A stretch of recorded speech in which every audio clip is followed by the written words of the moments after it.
भुटानी रणतिर हामीले अहिले पनि हामीले 100 दिनभन्दा बढी संसद अवरुद्ध गरेका छौँ। तत्कालीन राष्ट्रिय प्रजातन्त्र पार्टी र राजसभा मिलेर हामीले 100 दिन संसद बहिष्कार गर्यौँ। त्यो संसदमा एउटा मात्रै मुद्दा थियो। हाम्रो मुद्दा के थियो भने भिजिट भिसा प्रकरणमा तत्कालीन गृह मन्त्रीलाई कारबाही गर्नुपर्छ। तर आज यो सरकार त्यो मुद्दामा काहीँ पनि लागेको छ।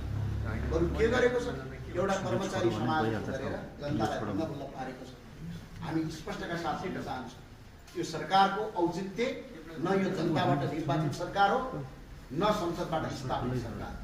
यो सरकार न आन्दोलनबाट आएको, यो सरकार त डिस्कोर्स एपबाट आयो। हामी सबैलाई थाहा छ। तर यो सरकारलाई हामीले मानिरहेका छौँ। यो सरकारले हामीले त्यसमा शान्ति, अमन चाहिँ विकास हुन्छ भने यसलाई एकजुट बन्न हामीले दिइरहेका छौँ। तर यो सरकार अहिले शान्ति, अमन चाहिँ सुशासन भन्दा पनि विदेशीहरूको आडमा यो देशमा तपाईको आएर अब अस्ति नै भन्छु म, जसले प्रधानमन्त्री नियुक्ति गरे ती साथीहरू आज प्रधानमन्त्रीको विरुद्ध बोलिरहेको अवस्था छ।